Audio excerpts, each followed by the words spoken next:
वो रो रही थी और राहुल को उतना ही गुस्सा आ रहा था। चुप करोगी तुम?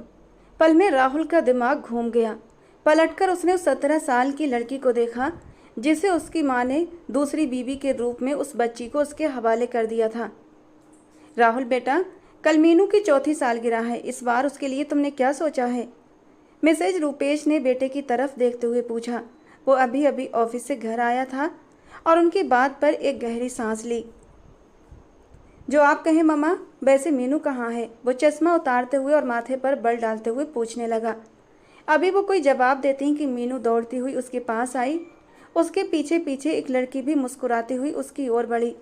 गुड इवनिंग माय पापा जान, मीनू चहकते हुए बोली। गुड इवनिंग माय पापा। वो लड़की भी मुस्कुराते हुए उन्हीं शब्दों को दोहराने लगी कि अचानक उसे अपने शब्दों का एहसास हुआ और वो दांतों तले जबान दबा गई, जबकि मीनू खिलखिलाकर हंसते हुए राहुल की गोद में चढ़कर बैठ गई और उस लड़की को चिढ़ाने लगी। राहुल ने मीनू को गोद में उठाए हुए अपनी माँ मिताली जी की तरफ सवालिया निगाहों से देखा।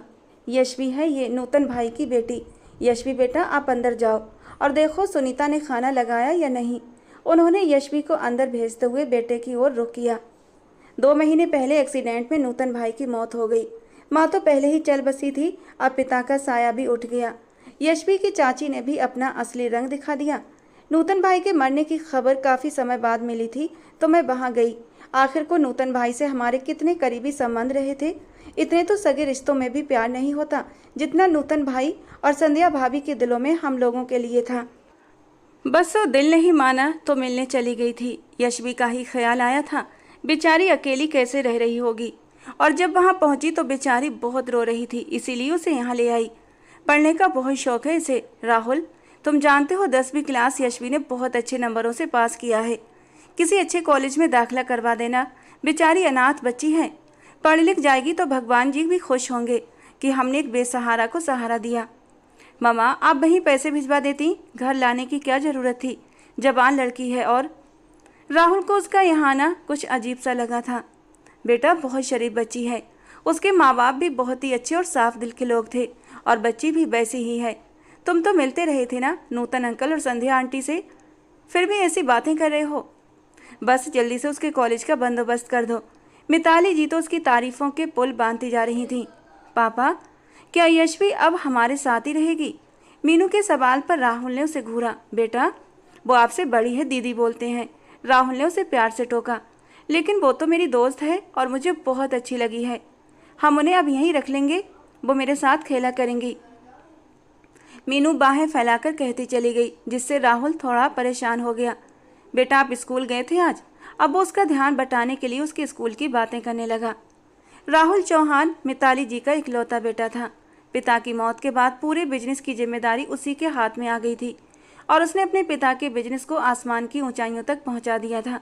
मिताली जी ने अपनी सहेली की बेटी राशि से राहुल की शादी करवा दी।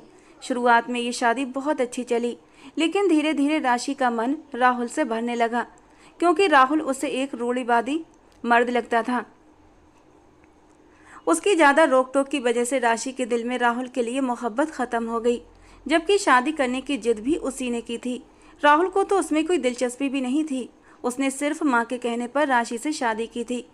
जिस तरह उसे राहुल के पास आने की जल्दी थी, उसी तरह जल्दी ही राहुल के प्यार का भूत भी उसके सर से उतर गया। वो एक आज़ाद ख्याल लड़की थी। पार्टियों में जाना, दोस्तों के साथ घूमना फिरना उसका पसंदीदा शौक था और ये सब कुछ राहुल को बिल्कुल भी पसंद नहीं था। इसी वजह से अक्सर उनके बीच झगड़े भी होते रहते थे। मीनू के जन्म पर भी राशि ने काफ़ी हंगामा किया था।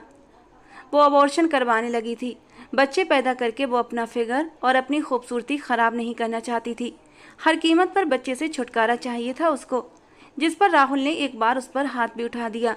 बहुत मुश्किल से उसने राशि को इस काम से रोका और राशि की तरफ से ये शर्त रखी गई कि बच्चे के जन्म के बाद राहुल चौहान उसे तलाक दे देगा। राहुल ने उसकी शर्त मान ली। उसे अपने बच्चे से ज़्यादा प्यारा कुछ भी नहीं था और फिर मीनू के पैदा होते ही उसे तलाक दे दी। अब राशि अपनी ज़िंदगी बहुत खुशी से और अपनी मर्जी से जी रही थी। उसे इस बात की कोई परवाह नहीं थी कि उसकी एक बेटी भी है जिसे उसकी ज़रूरत है। मीनू अपनी दादी मिताली जी की देखरेख में पली बड़ी थी, बिना माँ के, और आज इस घर में एक नए अस्तित्व का आना हुआ। यशवी, नूतन जी की बेटी। अब ये नया सदस्य उनके जीवन में खुशियां लाएगा या इम्तिहान, ये तो वक्त ही तय करेगा। ये मुंबई के एक बहुत बड़े क्लब का दृश्य था, जहां रात के 11 बजे लड़के लड़कियां ऐश और मौज कर रहे थे और कुछ नशे में धुत इधर उधर झूम रहे थे। उन्हीं में राशि भी मौजूद थी।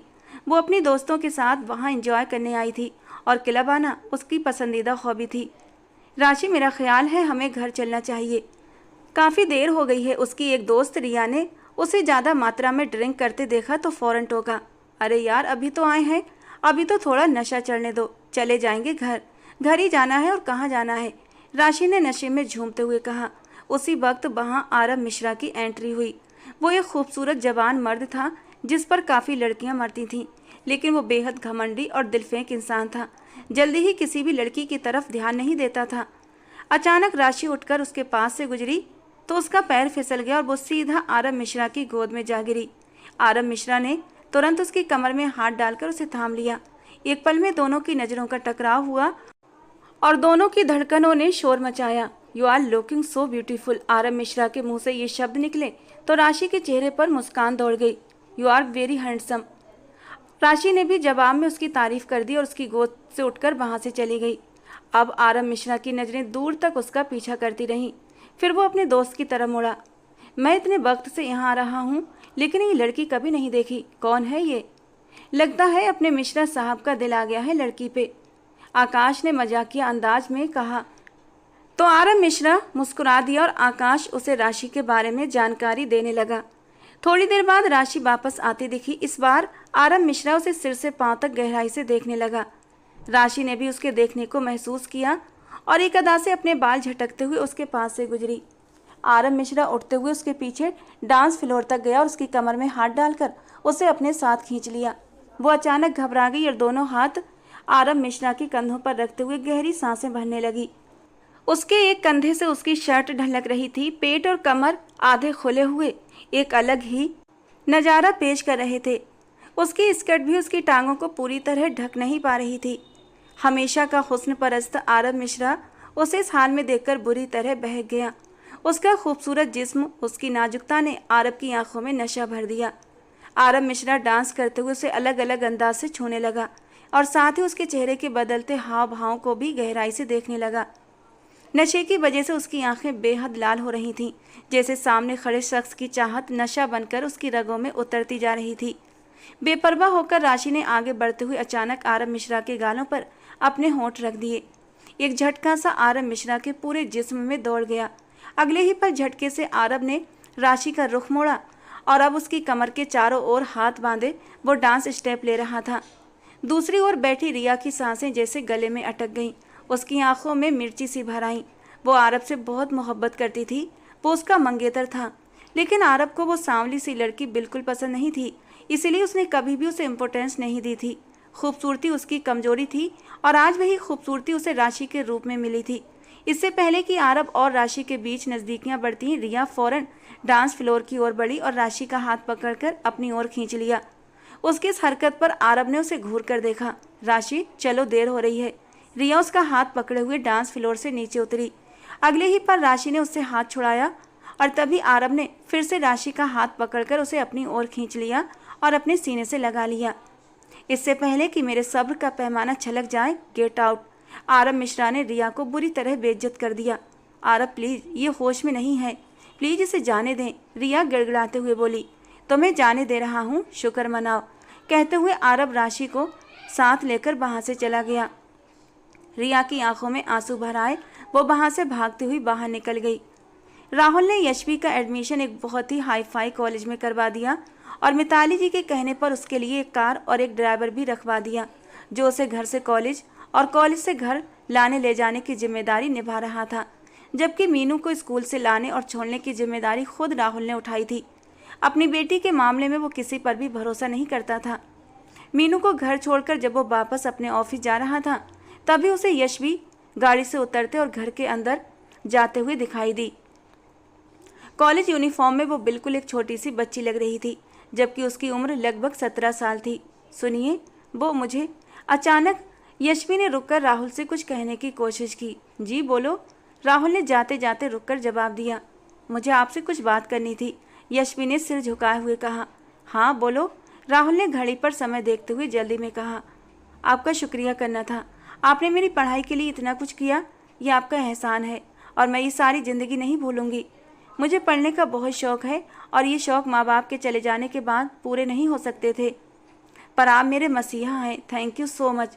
उसके हर शब्द में इज्जत और सम्मान झलक रहा था। उसकी बातें सुनकर राहुल के दिल में थोड़ी सी शर्मिंदगी उठी कि कुछ दिन पहले वही उसके यहाँ पर आने पर अपनी माँ के सामने ऐतराज़ कर रहा था और आज ही उसका शुक्रिया करने आई है। कोई बात नहीं, जाओ अंदर, राहुल ने सरसरी अंदाज में कहा और बाहर की तरफ कदम बढ़ा दिए, जबकि यशवी वहीं खड़े उसे बहुत ध्यान से देखती रही। उसकी आंख खुली तो सिर भारी भारी हो रहा था। धीरे धीरे आंखें खोलकर वो उठकर बैठी। अपना सिर दोनों हाथों पर टिकाए वो अभी नशे में डोल रही थी। खिड़की से आती रोशनी दिल के उजाले का पैगाम दे रही थी। तभी अचानक राशि के दिमाग की बत्ती जली। वो झट से आगे बढ़ी और कमरे का जायजा लेने लगी। शायद ही किसी होटल का कमरा था। उसे कुछ याद नहीं आ रहा था कि वो यहाँ कैसे पहुंची। मोबाइल उठाकर देखा तो उस पर मिस्टर कमलेश की लगभग 60 मिस कॉल थीं, जो अलग अलग समय पर की गई थीं। घड़ी देखी तो वो एकदम से घबरा गई। सुबह के 11 बज रहे थे और वो अब तक घर नहीं पहुंची थी। पापा तो मुझे छोड़ेंगे नहीं, अब क्या करूं? लेकिन मैं यहाँ कैसे आई और किसके साथ थी? कौन मुझे लाया? बहुत से ख्याल उसके दिमाग में घूमने लगे। उसी पल बाथरूम से एक शख्स बाथरोब पहने बाहर निकला, जिसे देखकर राशि के रोंगटे खड़े हो गए। अगली ही नज़र उसकी अपनी बिखरी हुई हालत पर गई।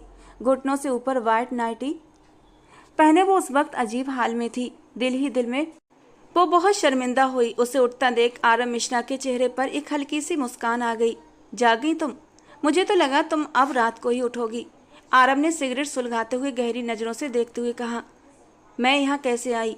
तुमने क्या किया मेरे साथ? वो पूरी तरह पैनिक हो गई। मैंने तो कुछ नहीं किया। जो किया तुमने खुद किया, और वो भी पूरी शिद्दत के साथ, पूरे जुनून के साथ। यकीन नहीं आता तो अपने जिस्म पर निशान देख लो। मैं भी अपने शरीर के निशान दिखा देता, लेकिन मैं फ़िलहाल नहा कर आ चुका हूँ। कहते हुए आरव मिश्रा की आवाज़ एकदम मदहोश होने लगी थी। Shut up! राशि गुस्से से चिल्लाई और कमरे में पड़े अपने कपड़ों को खोजती हुई उन्हें लेकर बाथरूम की ओर बढ़ी। आरव के चेहरे पर उस वक्त भी एक गहरी मुस्कान थी। थोड़ी देर में ही वो शावर लेकर तैयार हुई और बाहर आई। अब वो अपना पर्स उठा रही थी। मोबाइल उठाकर आती कॉल देखती तो उसके माथे पर बल पड़ जाते। यू आर सो हॉट यार, रात के लिए चाहो तो तुम मुझसे अमाउंट डिमांड कर सकती हो। बहुत अच्छा वक्त गुजारा तुम्हारे साथ। वो सिगरेट का धुआं उड़ाते हुए गहराई में डूबकर बोला। राशि, जो दरवाजे का लॉक खोल रही थी, उसकी बात पर रुक गई और पलट कर उसे गुस्से से घूरा। Shut up you! आहा मिस राशि, गाली नहीं। वो अपनी जगह से उठकर उसके पास आया। वैसे तो आरव मिश्रा यूज की गई चीज़ों को हाथ नहीं लगाता, मगर तुम्हारे हुस्न का नशा रात को इतना चढ़ गया कि ये बात भी भूल गया। वो क्या जताना चाहता था राशि अच्छे से समझ गई थी। तुम एक बेहद घटिया और घिनौने इंसान हो। लड़की के नशे में होने का फ़ायदा उठाया है तुमने, और इस बात के लिए मैं तुम्हें कभी माफ़ नहीं करूँगी। जब लड़की खुद नशा बनकर किसी को अपनी तरफ खींचे तो बेचारा मर्द क्या करे? वैसे बहुत तरसी हुई हालत थी तुम्हारी। पता नहीं कब की तरसी हुई थी जो इस कदर जुनूनियत के साथ मुझसे लिपट। बकवास बंद करो अपनी। वो गुस्से से चीखती हुई वहाँ से बाहर निकल गई, जबकि आरव मिश्रा की हंसी उसके पीछे पीछे दूर तक गूंजती रही। मेरा हाथ छोड़िए, यशवी ने घबराकर ड्राइवर से कहा, जो आज अचानक ही उसे कॉलेज से लेने आया था और आते ही उसका हाथ थाम लिया था। इस ड्राइवर की उम्र लगभग 40 से 45 साल के बीच रही होगी और वो भी मिताली जी की जान पहचान वाला था। लेकिन वो इस तरह यशवी का हाथ पकड़ सकता है, इस बारे में तो वो सोच भी नहीं सकती थी।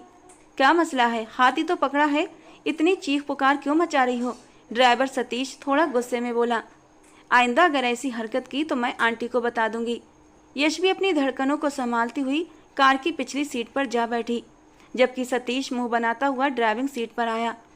शोर तो ऐसे कर रही हो जैसे तुझे पहले किसी ने नहीं छुआ। एक जवान मर्द के घर में रहती हो और उसने तुझे छोड़ा होगा, सतीश ने तिरस्कार से कहा। सतीश की बात पर यशवी की आंखों में आंसू आ गए। वो कुछ बोल ही नहीं पाई। बोलने के लिए था ही क्या? अपनों के होते हुए वो गैर लोगों के बीच रह रही थी, तो दुनिया वाले तो बातें बनाते ही वो किस किस का मुंह बंद करती। हाँ भाई, उसके पास पैसा है, क्या हुआ अगर वो एक बेटी का बाप है? तेरा पूरा खर्चा वही तो उठा रहा है। वो पागल तो नहीं जो उसने तुझे अपने पास रखा है। सब पता है मुझे, तू उसे खुश करती है, बस मेरे सामने मासूम बनने का ड्रामा कर रही है। सतीश की इतनी गिरी हुई बात सुनकर यशवी का दिल किया कि वो इस आदमी के मुंह पर तमाचा मार दे, लेकिन इस वक्त वो कुछ नहीं कर सकती थी। वो उसी की गाड़ी में थी, उसी के रहमो करम पर थी। बस वो भगवान से यही प्रार्थना कर रही थी कि वो जल्द से जल्द घर पहुंच जाए। जैसे ही गाड़ी घर में दाखिल हुई, सतीश ने दोबारा से उसका हाथ थाम लिया। यशवी ने डरी हुई नज़रों से सतीश की आंखों में देखा। सतीश की आंखों में इस वक्त धमकी के रंग चमक रहे थे। खबरदार, अगर किसी को ये बात बताई तो, वरना ऐसा हाल करूंगा कि किसी को मुंह दिखाने के लायक नहीं रहेगी।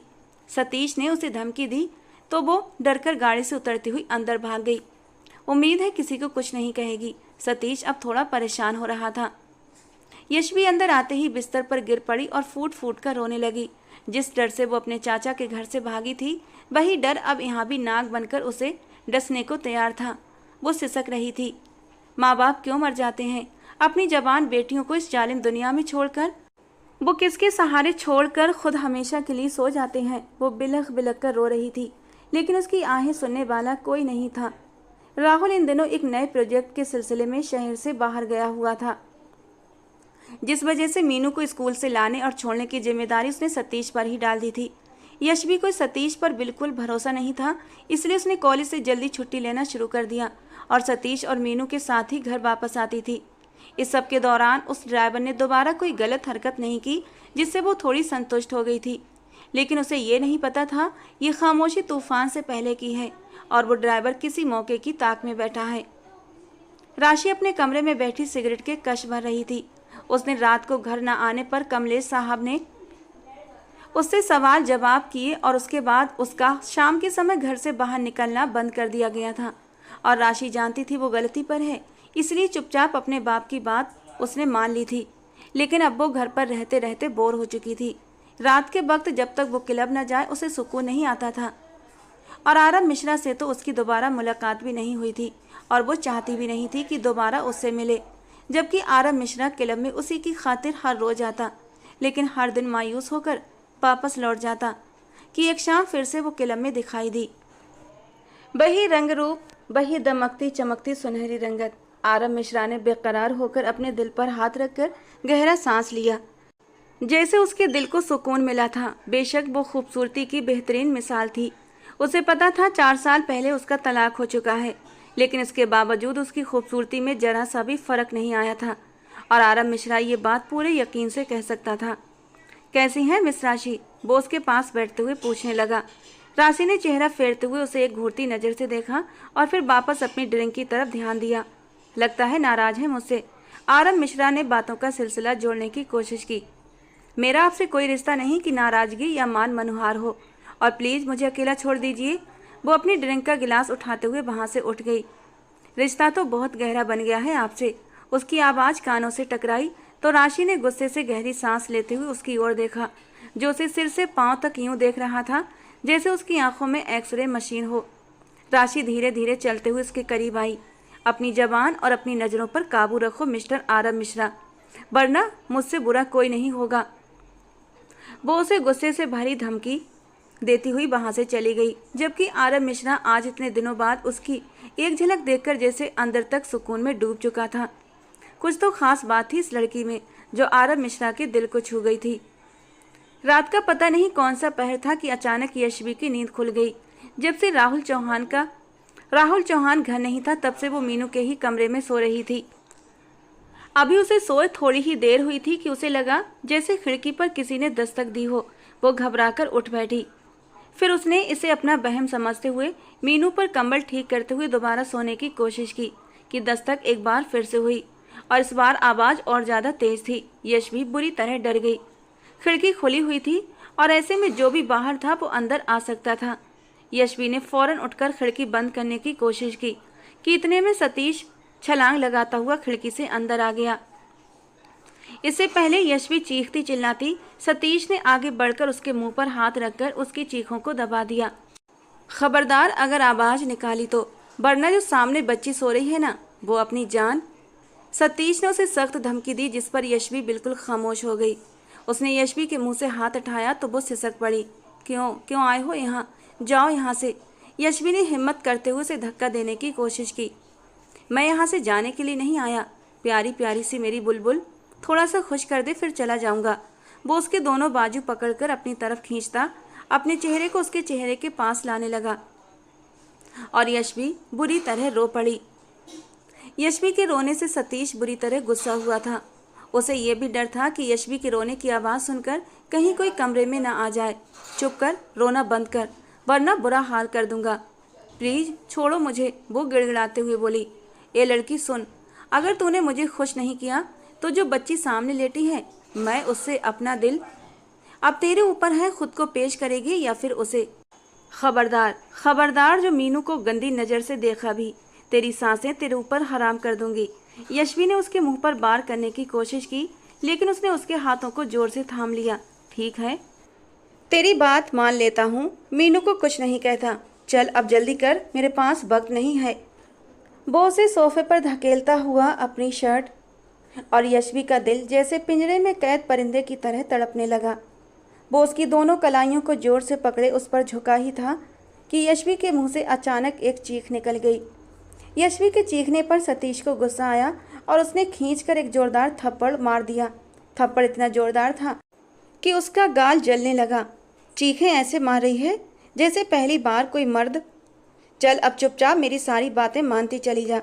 वो पूरी तरह उस पर झुकता उसका, और यशवी बुरी तरह रो रही थी। उसके वजूद को वो भूखे भेड़िए की तरह देखता हुआ उस पर झुकने ही वाला था कि अचानक दरवाज़ा खुल गया। राहुल का आज प्रोजेक्ट का आखिरी दिन था। जैसे ही काम खत्म हुआ वो उसी वक्त घर के लिए निकल पड़ा। रास्ते में वो अपनी माँ मिताली जी से बात करता रहा। सोने से पहले मीनू ने भी अपने पापा से बात की थी और उसे नहीं पता था आज उसके पापा वापस आ रहे हैं और वो मीनू को सरप्राइज देने वाले हैं। रात के करीब 12 बजे वो घर में दाखिल हुआ। वो मीनू के कमरे की तरफ बढ़ने ही वाला था कि उसकी नींद का ख्याल करके वो उसके दरवाजे तक जाता, फिर वापस लौट गया, ये सोच कर कि वो सुबह अपनी बेटी से मिलेगा। अभी वो सो रही है तो उसे सोने देता हूँ। यही सोचकर राहुल मीनू के कमरे के बाहर से ही लौट गया, लेकिन अगले ही पल एक लड़की की चीख ने उसके कदम रोक दिए। वो बुरी तरह कांप उठा। वो दिल दहला देने वाली चीख सुनते ही फौरन वापस पलटा और मीनू के कमरे का दरवाजा खोलकर अंदर दाखिल हुआ और साथ ही लाइट भी ऑन कर गया। सामने का मंजर देखते ही राहुल की आंखों में खून की लपटें उठने लगीं। यशवी बुरी तरह रो रही थी और मदद की उम्मीद भरी निगाहों से राहुल की ओर देख रही थी। राहुल ने बिना देर किए आगे बढ़कर सतीश के मुंह पर जोरदार मुक्का मारा, जिससे वो दूर जाकर गिरा। साहब जी, मैंने कुछ नहीं किया। ये लड़की, इसी ने मुझे बुलाया था अंदर। सतीश ने घबराकर यशवी की तरफ इशारा करते हुए सारा इल्जाम उसी पर डालने की कोशिश की, लेकिन यशवी की हालत देखकर राहुल को समझने में एक पल भी नहीं लगा कि गुनहगार कौन है। राहुल ने अपनी जैकेट उतारकर तुरंत यशवी पर डाल दी, जिसको उसका वजूद ढक गया, और अगले ही पल उसने सतीश को बुरी तरह पीटना शुरू कर दिया। उसकी चीखें पूरे घर में गूंज उठी। मिताली जी भी अपने कमरे से शोर सुनकर बाहर आ गई। शोर शराबे की आवाज़ से मीनू भी डरकर उठ बैठी और रोने लगी। मिताली जी फौरन आगे बढ़ी और मीनू को अपनी गोद में ले लिया। अब तक उनकी नज़र यशवी पर नहीं पड़ी थी। राहुल सतीश को घसीटते हुए सीढ़ियों से नीचे हॉल तक ले गया। उसने गार्ड्स को गुस्से से आवाज़ दी। 2 मिनट के अंदर सारे गार्ड्स वहां पहुंच गए। इस आदमी को अभी के अभी पुलिस के हवाले करो। सर, ये तो बेहोश हो गया है, एक गार्ड ने आगे बढ़कर सतीश को चेक करने के बाद कहा। बेहोश हो गया है या फिर मर गया है, मुझे इस बात से कोई मतलब नहीं। मुझे ये आदमी फ़ौरन से फ़ौरन सलाखों के पीछे चाहिए, राहुल ने गुस्से से बिना कोई रहम किए कहा। गार्ड ने सतीश को अपने कंधे पर डाला और बाहर की ओर बढ़ गया। राहुल अपनी शर्ट के ऊपर के 2 बटन खोलते हुए गहरे सांस लेने लगा। गुस्से के मारे उसका बुरा हाल हो रहा था। उसके घर में एक औरत की इज्जत भी सेफ नहीं थी। उसका जी चाहा इस पूरे घर को आग लगा दे। कैसे वो इस कमरे तक पहुंच गया? राहुल का गुस्से से बुरा हाल हो रहा था। वो वापस अंदर की तरफ गया जहां मिताली जी ने मीनू को सीने से लगाया हुआ था और दूसरी तरफ यशवी के पास बैठी उसको तरस भरी नज़रों से देख रही थी। उन्हें सारा मामला समझने में ज़्यादा वक्त नहीं लगा। इससे पहले वो यशवी को कोई तसल्ली देती, राहुल तेजी से गुस्से में वापस अंदर आया और यशवी की कलाई पकड़कर उसे मीनू के कमरे से बाहर ले गया। यशवी उसके साथ घसीटती हुई चली जा रही थी। राहुल उसे उसी के कमरे में लाकर जोर से बिस्तर पर पटक देता है। यशवी घबराकर उसकी तरफ सहमी हुई नजरों से देखती है। क्या रिश्ता है तुम्हारा उस आदमी के साथ? ये आप क्या कह रहे हैं? आप जानते भी हैं आप क्या कह रहे हैं? यशवी ने डरते हुए उसकी ओर देखा। हाँ, अच्छी तरह जानता हूँ। अगर उसके साथ तुम्हारा कोई रिश्ता नहीं है तो फिर उसे इतनी हिम्मत कैसे हुई कि वो मेरी बेटी के कमरे तक पहुंच गया? तुम ही उसे वहां तक लेकर गई थी ना? राहुल गुस्से से उस पर झुका हुआ था और यशवी की सांसें जैसे रुकने लगी थी। राहुल बेटा, क्या कर रहे हैं आप? छोड़िए यशवी को। अचानक मिताली जी कमरे में दाखिल होकर बीच में आई और राहुल से यशवी को छुड़ाया। ममा, आप जानती हैं कि वो आदमी मेरी बेटी के कमरे तक कैसे पहुंच गया? और वो भी सिर्फ इसकी वजह से। राहुल गुस्से से दहाड़ा। इसमें यशवी का कोई कसूर नहीं है। तुम उसकी हालत तो देखो। अगर वो ऐसा कुछ करना चाहती तो यहाँ कभी ना आती। मिताली जी ने राहुल को पीछे करते हुए आगे बढ़कर यशवी को अपने सीने से लगा लिया और यशवी रोती हुई उनसे लिपटकर और भी फूट फूट कर रोने लगी। आंटी, मैंने कुछ नहीं किया, वो खुद आया था। मैंने उसे नहीं बुलाया था। वो झूठ बोल रहा था कि मैंने उसे बुलाया था। यशवी की सफाई पर राहुल फिर से गुस्से से चिल्लाया तो यशवी सहमकर फिर से मिताली जी से लग गई। तो मामा को नहीं बता सकती थी? इतनी जल्दी अपना आप उसके सामने पेश कर दिया। अपनी मदद के लिए किसी को बुला नहीं सकती थी? राहुल की बातों पर यशवी की आंखों से आंसू और भी तेजी से बहने लगे। आंटी, उसने मुझे धमकी दी थी। अगर मैंने किसी को बताया और चीखी चिल्लाई तो वो मीनू को। यशवी अपनी बात पूरी नहीं कर पाई, लेकिन राहुल उसकी बात का मतलब बहुत अच्छे से समझ गया था और गुस्से के मारे अपनी मुट्ठियां भींच कर रह गया। मिताली जी ने दुख भरी निगाहों से अपने बेटे की ओर देखा, क्योंकि अब कहने को कुछ बचा ही नहीं था। राशि गहरी नींद में सो रही थी कि अचानक उसे मिचली सी आने लगी। वो तुरंत उठकर बाथरूम की तरफ भागी। उल्टी करते करते उसकी हालत बहुत खराब हो गई। वो मुश्किल से खुद को घसीटती हुई कमरे की ओर बढ़ी। बिस्तर पर बैठते ही उसका दिमाग बिल्कुल सुन्न पड़ गया था। ये पहली बार नहीं था जब वो ऐसा महसूस कर रही थी। इससे पहले भी वो इस दौर से गुजर चुकी थी और आज ये सब कुछ सोचते हुए उसके दिल को कुछ हुआ। उसने घड़ी की तरफ देखा। दोपहर के 12 बज चुके थे। रातों को जागना और दिन में सोना उसकी आदत बन गई थी। तैयार होकर वो तुरंत घर से निकली और अस्पताल का रुख किया। वहां अपनी दोस्त को सब कुछ बताया और चेकअप करवाया। जिस बात का डर था वही हुआ। वो प्रेग्नेंट थी। उसने अपना सिर हाथों में थाम लिया और गहरी सोच में डूब गई। यकीनन उस घटिया आरव मिश्रा का किया धरा था, जिसने नशे की हालत में उसका फायदा उठाया। उसे बार बार आरव से ज्यादा खुद पर गुस्सा आ रहा था कि उसने खुद को नशे में इतना डुबो दिया था। अब उसे कुछ भी समझ नहीं आ रहा था। ये तुम क्या कह रही हो राशि? ये पाप है, उसके दोस्त ने कहा जब राशि ने अबॉर्शन की बात की, लेकिन उसने मना कर दिया। प्लीज नेहा, मेरी बात समझने की कोशिश करो। मैं ये बच्चा पैदा नहीं कर सकती। मेरी हालत समझने की कोशिश करो। देखो, राशि अपनी बात नेहा को समझा नहीं पा रही थी और नेहा किसी भी हाल में ये पाप करना नहीं चाहती थी। ये सब करने से पहले तुम्हें सोचना चाहिए था राशि। मैं किसी बच्चे को इस दुनिया में आने से पहले ही। नहीं राशि, प्लीज, मैं ये नहीं कर सकती। ये इंसानियत पर बहुत बड़ा दाग है राशि। सॉरी, चाहे तुम मुझे कुछ भी कहो, मैं ये गलत काम नहीं कर सकती। ठीक है, तुम मत करो। पैसे लेकर कोई भी कर देगा, समझी तुम? कहने के साथ ही वो उठकर खड़ी हुई थी और बाहर की तरफ बढ़ी। तभी नेहा ने उसे एक एडवाइस दी। तो उस बच्चे के बाप से शादी क्यों नहीं कर लेती? यकीनन वही एक है जो तुम्हारी मदद कर सकता है। तुम पागल हो? इसी बच्चे की वजह से मैंने पहले भी तलाक ली थी और अब मैं फिर से शादी कर लूं? मुझे इस बच्चे से छुटकारा चाहिए। तुम अपनी इंसानियत का लेक्चर देती रहो, मैं जा रही हूँ, राशि बेरुखी से कहती हुई डॉक्टर नेहा के कमरे से बाहर निकल गई। उसी वक्त अचानक उसका टकराव संयोग से या दुर्घटनावश ही सही आरव मिश्रा से हो गया। तुम्हारी वजह से मेरी जिंदगी में फिर से तूफान आ गया है। दिल करता है इस दुनिया से तुम्हें दूसरी दुनिया में पहुंचा दूं। वो गुस्से से आगे बढ़ी, लेकिन मिस्टर आरव झटके से पीछे हट गया। क्या हो गया है? आज कुछ ज्यादा ही जोश में लग रही हो। क्या ख्याल है एक रूम बुक करवा लूं? आंख मारते हुए उसने धीरे से कहा, जिससे राशि और भी भड़क उठी। जो बीज पहले बोया है ना, उसे तो काट लूं, उसके बाद तुमसे मिलती हूँ और अच्छे से तुमसे हिसाब किताब भी करती हूँ। राशि की बात पर वो उलझ गया, जबकि वो सीधे अस्पताल से बाहर निकल चुकी थी। तभी उसकी नज़र वहीं गई जहाँ से वो निकली थी। वो गायनी वार्ड था, मतलब राशि प्रेग्नेंट है। आरव को जैसे करंट लगा। तभी डॉक्टर नेहा बाहर आती हुई दिखी। कैसे हैं मिस्टर आरव मिश्रा? और अब आपकी बहन की तबीयत कैसी है? नेहा आरव मिश्रा को जानती थी। वो अक्सर अपनी बहन को लेकर वहीं आते थे। जिसके पति की कुछ वक्त पहले मौत हो गई थी, लेकिन उसकी पत्नी यानी आरव मिश्रा की बहन प्रेग्नेंट थी, इसीलिए वो उसे डॉक्टर नेहा के पास चेकअप के लिए लाता था। जी भगवान की कृपा है वो ठीक है। ये राशि यहाँ क्या कर रही थी? आप जानते हैं राशि को? नेहा को हैरानी हुई। दोस्त है, आरव ने धीरे से कहा। अगर आप उसके दोस्त हैं तो प्लीज उसे समझाइए, लेकिन छोड़िए, उसने मेरी नहीं सुनी तो आपकी क्या सुनेगी? क्या मतलब? मैं समझा नहीं। कुछ नहीं मिस्टर आरव, कुछ हादसे हमारी जिंदगी में हमें बहुत ज़्यादा सबक सिखा जाते हैं, लेकिन एक राशि है जो अपने साथ हुए हादसे से कोई सबक नहीं सीखती। लेकिन वो यहाँ क्या कर रही थी? आई थिंक शी इज़, वो जानना चाहता था। डॉक्टर नेहा बताना नहीं चाह रही थी, लेकिन अब आरव का जिज्ञासा और भी बढ़ गया था। Yes you are right, she is pregnant. और अफसोस वो ये बच्चा रखना नहीं चाहती। डॉक्टर नेहा ने राशि के बारे में आरव को सब बता दिया, और ये सुनते ही वो जैसे जमीन पर गिर पड़ा था। ये आप क्या कह रही हैं मम्मा? मैं इस छोटी सी लड़की से शादी कैसे कर सकता हूँ? आपने मेरी और उसकी उम्र में फ़र्क देखा है? बेटा, उम्र के फ़र्क में कुछ नहीं रखा। भगवान की कृपा है कि उसके साथ कोई बुरा हादसा नहीं हुआ, और मेरी यही ख्वाहिश है कि यश भी इसी घर में रहे। जिस तरह उस दिन उसने मीनू के लिए जो कुछ किया, उसके बाद मुझे नहीं लगता कि कोई और लड़की मीनू को माँ जैसा प्यार दे सकती है।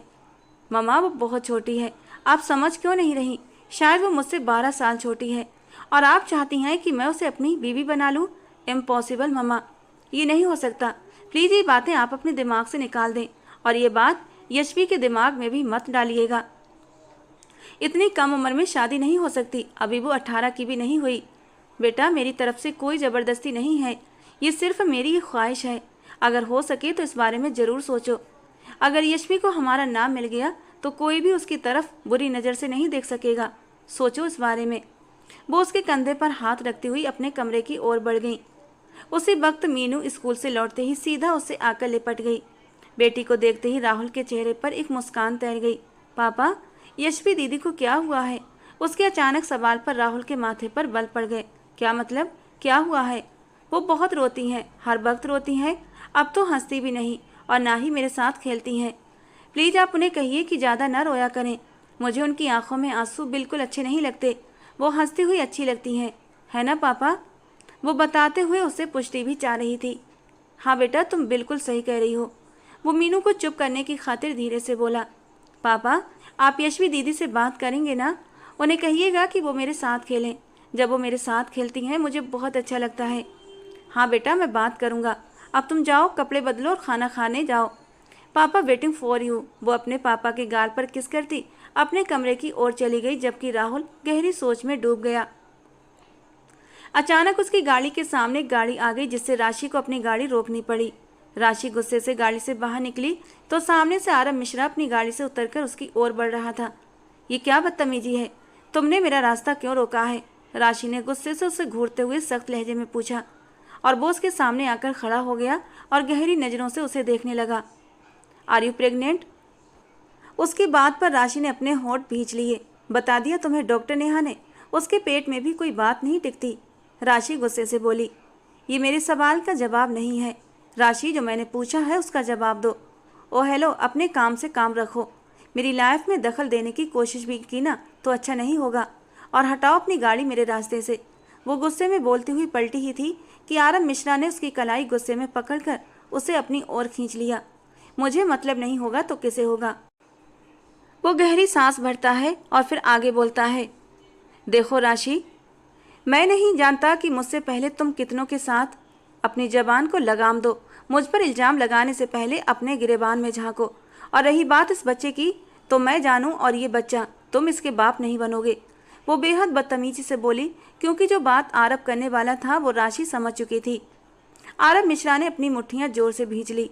और हाँ, वो पलटी। अगर मैं इतनी ही बुरी और कैरेक्टर से गिरी हुई होती तो 4 साल हो गए हैं मेरे तलाक को, अब तक ढेरों नाजायज बच्चे पैदा कर चुकी होती। बकवास बंद करो अपनी। मैंने ऐसा कुछ भी नहीं कहा। मुझे बस ये जानना है, क्या ये बच्चा मेरा है?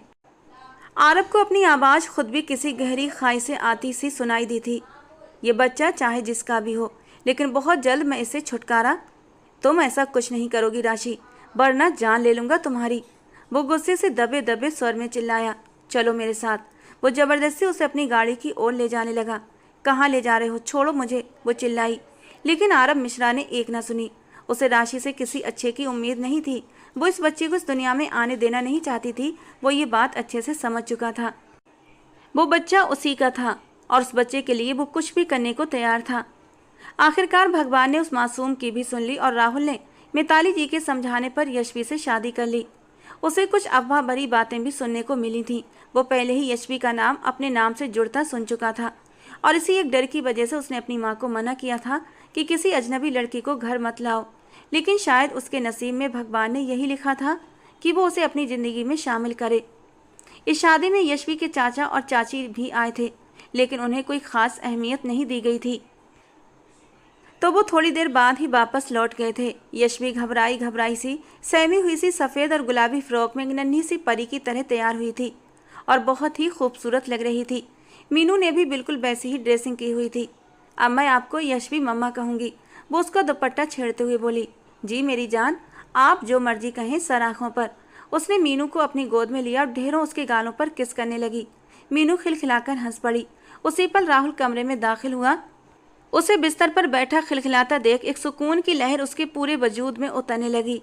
पापा, आपको पता है यशवी अब मेरी मम्मा है। वो उसके कान में खुशी से धीरे धीरे फुसफुसाते हुए बोल रही थी। अरे बेटा, आप अभी तक सोई नहीं? चलो शाबाश, आओ दादू के पास आओ। मिताली जी उसे बहाने से लेकर कमरे से बाहर निकल गई। राहुल ने एक नज़र उस कमसिन दुल्हन पर डाली जो इस वक्त दुल्हन के रूप में सजी हुई अपनी सजी धजी सेज पर बैठी थी। हाँ यार, पैसा हो तो कोई भी उम्र नहीं देखता। एक क्या, दो क्या, जितनी चाहो शादियाँ कर लो। और कम उम्र की लड़कियाँ तो अमीर लोगों की नज़रों में फ़ौरन आ जाती हैं। आज की कही हुई कुछ बातें याद करके राहुल के होंठ गुस्से से कस गए। उसे न जाने क्यों लग रहा था कि बात उसके किरदार तक पहुंच चुकी है, जबकि ऐसा कुछ नहीं था। वो बहुत ज़्यादा सोचने लगा था। दरवाजा लॉक करके वो कबर्ड की तरफ बढ़ा। यशवी ने सहमी हुई निगाहों से उसकी पीठ की ओर देखा। वो अपना ड्रेस लेकर चुपचाप बाथरूम की ओर चला गया। यशवी ने अपनी रुकी हुई सांसों को सामान्य किया। पता नहीं क्यों मुझे इनसे इतना डर लगने लगा है, जबकि वो बहुत अच्छे हैं। पर उस दिन जो गुस्सा किया था, तौबा। याद करके बेड के किनारों से टिकते हुए वो सोचती जा रही थी। राहुल के बारे में सोचते हुए न जाने क्यों उसकी एक धड़कन मिस हो गई। चेहरे पर हल्की सी शर्मीली मुस्कान आ गई। कुछ देर बाद वो कपड़े बदलकर बाहर आया। तुम अभी तक यूं ही बैठी हो? उठो और चेंज करो, पूरा बिस्तर बिखरा हुआ है, राहुल ने बेहद संजीदगी से कहा। यशवी झट से सीधी होकर बैठ गई। बिस्तर खाली करो यशवी, वो दांत पीसते हुए बोला। यशवी चुपचाप बिस्तर से उतर गई। राहुल आगे बढ़कर गुलाब की पंखुड़ियाँ हटाकर तकिए पर सिर रखकर लेट गया। अपमान की भावना से यशवी का चेहरा लाल हो गया, पर खुद पर काबू रखते हुए वो ड्रेसिंग रूम में जाकर फूट फूट कर रो पड़ी। सिंपल सादा सा सूट पहनकर वो बाहर आई तो कमरे में 0 वाट का बल्ब जल रहा था। यशवी धीरे धीरे चलती हुई कंफ्यूज सी बिस्तर की दूसरी तरफ जाकर वहां से तकिया उठाने लगी ताकि सोफे पर जाकर सो सके। कहाँ जा रही हो? राहुल को उसका यूं बिस्तर छोड़कर जाना अच्छा नहीं लगा। जी वो मैं सोफे पर, वो धीरे से हकलाते हुए बोली।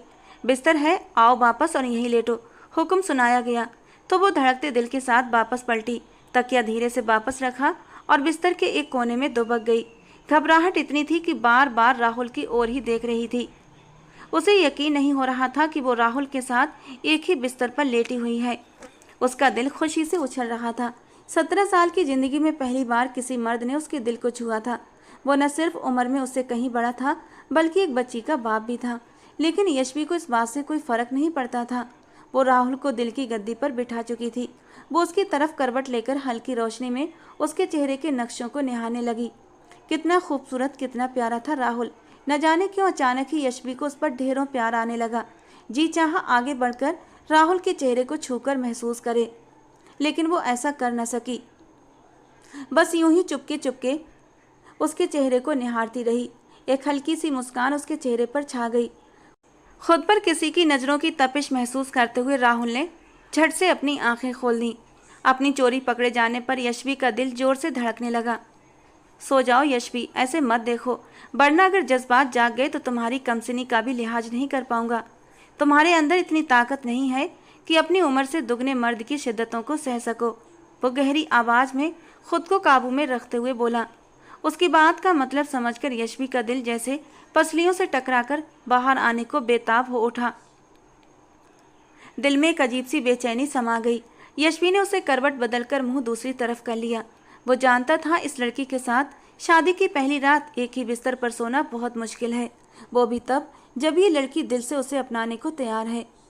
राहुल की बातों पर यशवी ने मुंह मोड़ लिया था और अब छत को घूरने लगी थी। इन्हें क्या लगता है कि मेरे अंदर इतना भी स्टेमिना नहीं कि मैं अपने पति की शिद्दतों को सह सकूं? न जाने कौन सा स्केल है इनके पास जिससे इन्होंने मेरे पास आए बिना ही मेरी हिम्मत नाप ली। वो सोचते सोचते उदास हो गई थी। कुछ ही देर में राहुल के हल्के हल्के खर्राटों की आवाज़ पर यशवी ने चौंक कर उसकी ओर देखा। वो अपनी सुहागरात पर कैसे मेरे हुस्न की परवाह किए बिना यूं चैन से सो सकता है? यशवी की आंखें आंसुओं से भरने लगीं। वो करवट बदल कर सोने की नाकाम कोशिश करने लगी। क्यों लाए हो मुझे यहाँ? मैं तुम्हें जान से मार दूंगी आरब मिश्रा। वो किसी बिफरी हुई शेरनी की तरह उस पर झपटी थी, जिसने उसे अपनी हवेली लाकर सीधे अपने कमरे में ले जाकर बिस्तर पर फेंक दिया था। वो फ़ोन पर अपने दोस्तों को पंडित जी का इंतजाम करने के लिए कहने लगा। उसे उसी वक्त राशि से शादी करनी थी। क्या बोल रहे हो? ऐसा कुछ भी नहीं होगा आरब मिश्रा। मैं एक आज़ाद पंछी हूँ, कैद में रहना नहीं सीखा मैंने। तुम्हें ये बच्चा चाहिए ना, मैं इसे जन्म दे दूंगी, लेकिन तुमसे शादी करके तुम्हारी कैद में कभी नहीं रहूंगी, समझे तुम? वो न जाने किस गुरूर में ये सब कह रही थी। आरब मिश्रा गुस्से से उसकी ओर बढ़ा, उसे दोनों बाजुओं से पकड़कर झकझोर दिया। मेरी बात कान खोलकर सुनो। मैं अपने बच्चे पर नाजायज होने का दाग नहीं लगने देना चाहता, इसीलिए चुपचाप शादी करो और जब तक मेरा बच्चा पैदा नहीं हो जाता यहीं रहो। उसके बाद तुम्हें आज़ाद कर दूंगा। वो ठंडी और रूखी आवाज़ में गुर्राता हुआ बोला। राशि ने अपने नाजुक नरम होठों को दांतों से काट लिया। वो जब भी बेचैनी में होती उसका यही हाल होता था। आरब का मन किया वो खुद उसके होठों पर जुल्म कर दे, लेकिन फिलहाल वो चुप रह गया। बाहर निकलते उसने राशि के डैड मिस्टर कमलेश से भी संपर्क कर लिया। फ़ोन पर सब कुछ बताकर उन्हें अपने घर बुला लिया। कुछ ही देर में कमलेश साहब की मौजूदगी में उन दोनों की शादी हो गई। जिस चीज़ से बचने के लिए राशि ने राहुल से तलाक ली थी, आज फिर वही उसकी ज़िंदगी में आ खड़ी हुई थी। आरब मिश्रा, मेरी बेटी एक जिद्दी और बेकाबू घोड़ी है। उम्मीद करता हूँ तुम इसे लगाम डाल पाओगे। कमलेश साहब ने तीखी नज़र से राशि को घूरते हुए कहा। तो राशि का मुंह बन गया। सबके जाने के बाद वो उसके पास कमरे में आया जहाँ वो ज्वालामुखी बनी खड़ी थी और सीधे उसके गिरेबान तक पहुँच गई। मुझसे शादी करके खुद को कोई बहुत बड़ा सूरमा मत समझना। मुझे वो राहुल चौहान काबू नहीं कर सका, तो तुम क्या चीज़ हो? वो झटके से उसका कॉलर छोड़कर पलट गई, लेकिन आरब ने उसे वापस अपनी ओर खींचा और उसके होंठों पर झुककर उसकी सांसों को कैद कर लिया। वो मछली की तरह तड़पी पर उसे कोई रास्ता न मिला। उसके हर बात का जवाब आरब उसके नाजुक होठों पर जुल्म करके दे रहा था।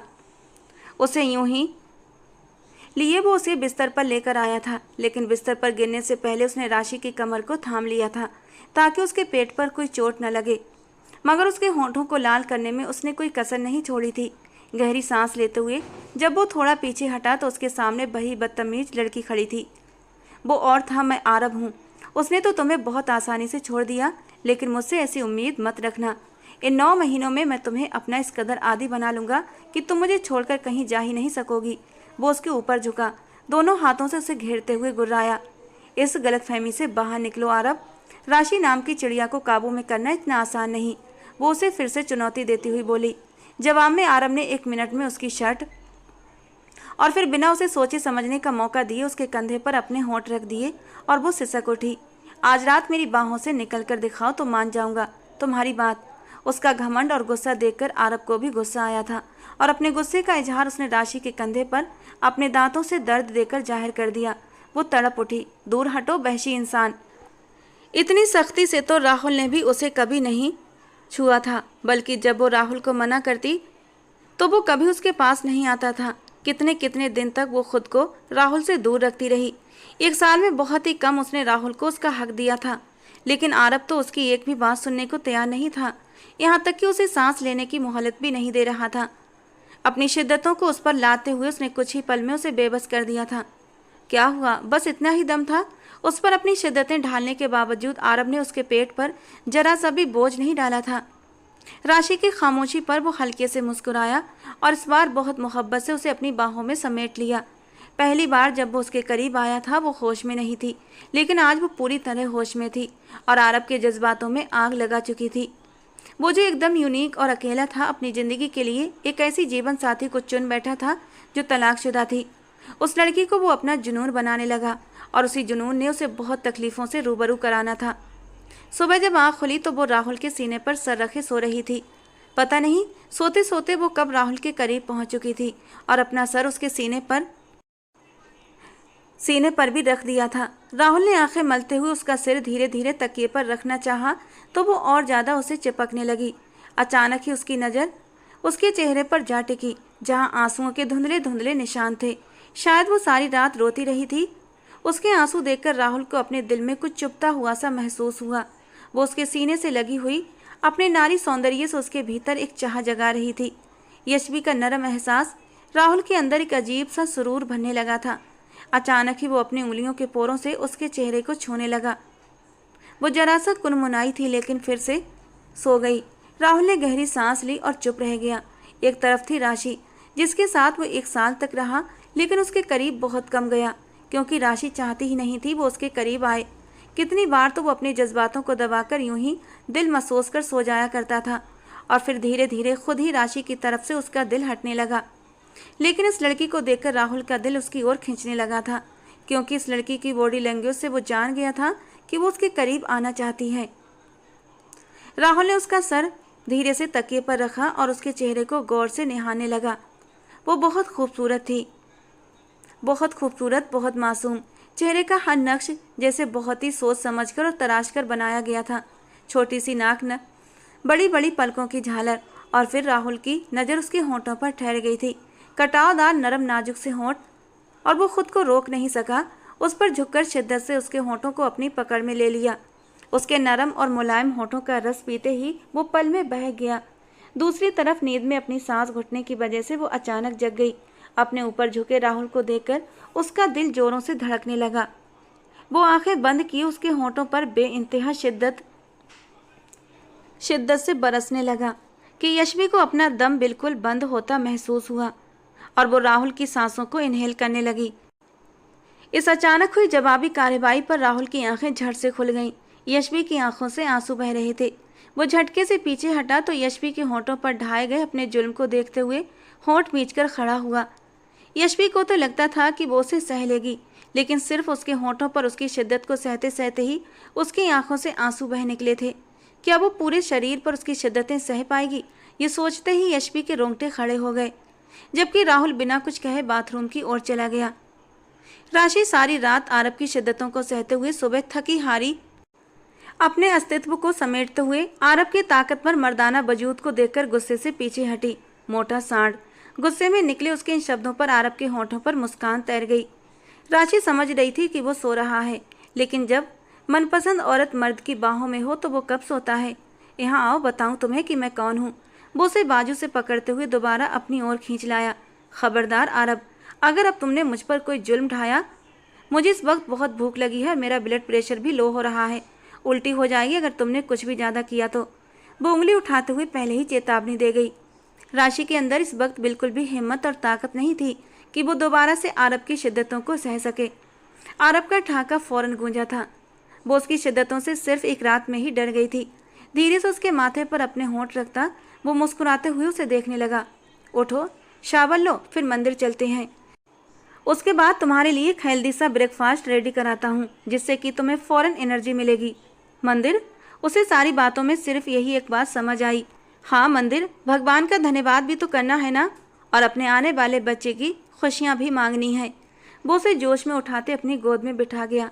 मैं काफ़ी अरसे से मंदिर नहीं गई। राशि कहते कहते शर्मिंदा हो गई। आरब ने उसकी पलकों को छुआ। उसका ये स्पर्श उसके दिल तक उतर गया। मैं भी कहाँ हर रोज़ मंदिर जाता हूँ, लेकिन आज से शुरू करूँगा। भगवान का धन्यवाद करना है हर उस चीज़ के लिए जो उसने हमें दी है। तुम मेरे साथ चलो, हम दोनों एक साथ मिलकर भगवान का धन्यवाद करेंगे और अपने आने वाले बच्चे की खुशियाँ मांगेंगे। वो उसे अपने सीने से लगाते हुए बहुत प्यार से बोल रहा था। उसे अचानक राहुल की याद आई।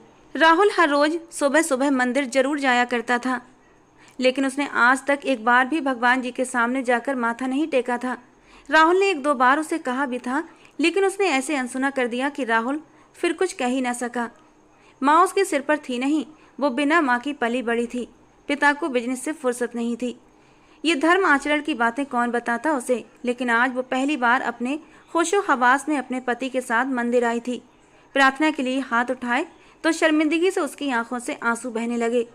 जब उसने अपनी गुजरी जिंदगी का हिसाब किया तो कोई भी अच्छाई उसे याद नहीं आई और फिर वो फूट फूट कर रो पड़ी। आरब ने उसे रोने दिया, शायद इसी लम्हे उसकी जबान पर लगी मोहर हट जाए। आरब ने भी सच्चे मन से भगवान जी से अपने किए गए पाप की माफ़ी मांगी थी। उसने भी तो पाप किया था ना, बिना किसी रिश्ते के, बिना किसी जायज हक के वो जज्बात की रोह में बहकर राशि के करीब चला गया था। लेकिन भगवान ने वक्त रहते उसके दिल पर लगी मोहर हटा दी थी और उसने राशि से शादी कर ली। इंसान से गलतियां हो जाती हैं, लेकिन अगर उन गलतियों के बाद इंसान सच्चे मन से भगवान से माफ़ी मांग ले तो भगवान उन गलतियों को माफ़ कर देता है।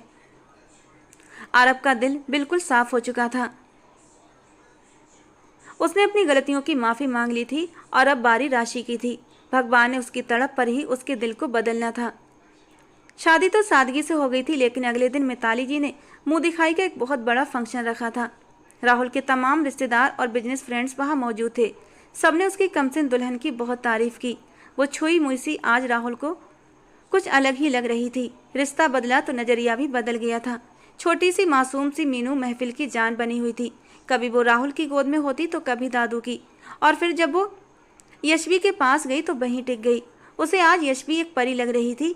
वो बार बार यशवी के गालों पर चुम्बन देती और खिलखिलाकर उठती और यशवी मुस्कुराकर रह जाती। राहुल ने अपने दिल की बेचैनी पर सिर झटक दिया। राशि शाम तक बिल्कुल फ्रेश हो गई थी। इन 4 सालों में पहली बार उसका दिल अपनी बेटी से मिलने को बेकरार हुआ था, शायद इसलिए कि अब वो दोबारा से उन्हीं एहसास को महसूस करने लगी थी। उसे टूटकर अपनी बेटी मीनू की याद आई थी। अपने पेट पर हाथ रखते हुए उसकी आंखों से आंसू बहने लगे। मेरी बेटी ने भी मेरी कोख में अपनी ज़िंदगी की शुरुआत की थी। पूरे 9 महीने तक मैंने उसे भी अपने पेट में रखा था। उसका मन बुरी तरह बेकरार हुआ था अपनी बेटी से मिलने के लिए, और उसने ये बात आरब से भी कह दी। एक पल को वो सोच में पड़ गया। अगर तुम नहीं चाहते तो मैं अभी उससे नहीं मिलती। तुम्हें बच्चा देने के बाद तुमसे अलग हो जाऊंगी, तब उससे। तुम बहुत आगे की सोच रही हो डार्लिंग। आज तुम अपनी बेटी से मिलने के लिए तरस रही हो। तुम जाओ तो हो सकता है कि उसका बाप तुम्हें उससे मिलने दे, लेकिन मुझसे ऐसी उम्मीद कभी मत रखना, क्योंकि तुम्हारे इरादे फिर से वही हैं। मगर मैं राहुल चौहान नहीं, आरब मिश्रा हूँ, याद रखना। मुझसे अलग होने के बाद इस बच्चे पर तुम्हारी परछाई भी नहीं पड़ने दूंगा। वो उसके पेट को नरमी से छूते हुए सख्त लहजे में कहता बाहर निकलने लगा, लेकिन फिर रुक गया। तैयार होकर बाहर आ जाओ, मैं इंतजार कर रहा हूँ। तुम्हारी बेटी से मिलाने के लिए चलता हूँ। राशि को लेकर जब वो राहुल के घर पहुंचा तो वहां की रोशनी और चहल पहल देखकर वो हैरान रह गई। ज़्यादा हैरान होने की ज़रूरत नहीं। राहुल चौहान ने शादी कर ली है और आज उसकी दुल्हन की मुंह दिखाई का फंक्शन है। आरब ने बेहद संजीदगी से कहा। राशि होंठ नीचे अंदर दाखिल हो गई। आरब पहले ही राहुल से बात कर चुका था और राहुल न चाहते हुए भी इस शर्त पर मान गया था कि राशि मीनू से अपना रिश्ता जाहिर नहीं करेगी, क्योंकि राहुल ने मीनू को बताया हुआ था कि उसकी माँ की मौत हो चुकी है। ये बात आरब ने राशि को रास्ते में ही बता दी थी और अब ये सब सुनकर राशि को बहुत दुख हुआ था, लेकिन वो कुछ कर भी नहीं सकती थी, क्योंकि ये सब उसी का किया धरा था। मीनू से मिलकर वो बहुत खुश हुई थी, लेकिन मीनू का लगाव उस नई दुल्हन की ओर ज़्यादा था, जो बहुत ही कम उम्र थी। राशि ने एक ही नज़र में भांप लिया था कि दुल्हन बनी वो लड़की भी मीनू से कितना प्यार करती है।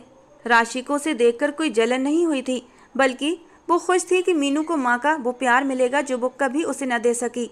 घर वापस आकर जब वो बिस्तर पर लेटी तो उदासी ने उसे घेर लिया।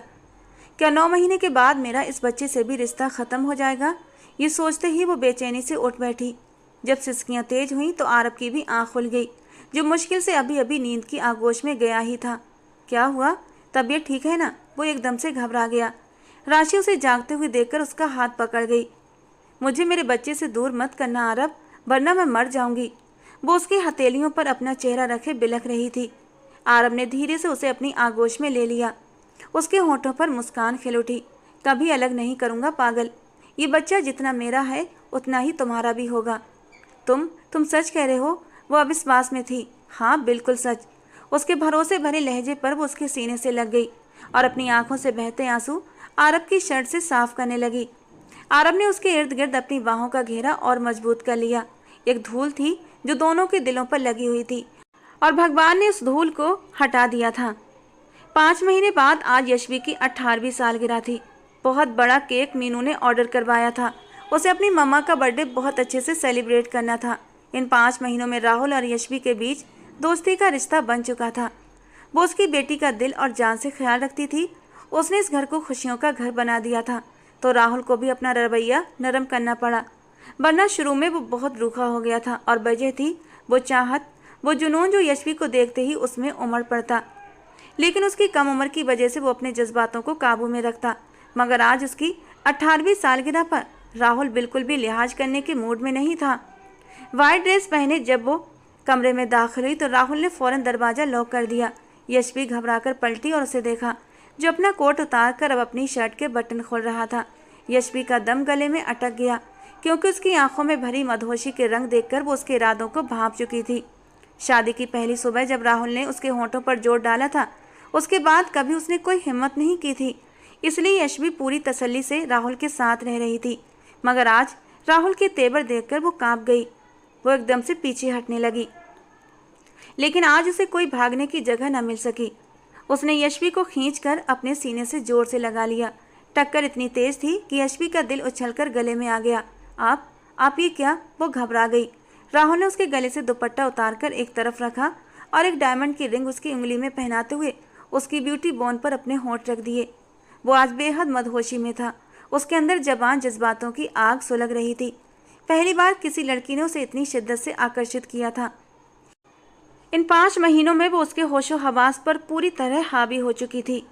वो जगह भी ले चुकी थी जहां राशि कभी नहीं पहुंच सकी थी।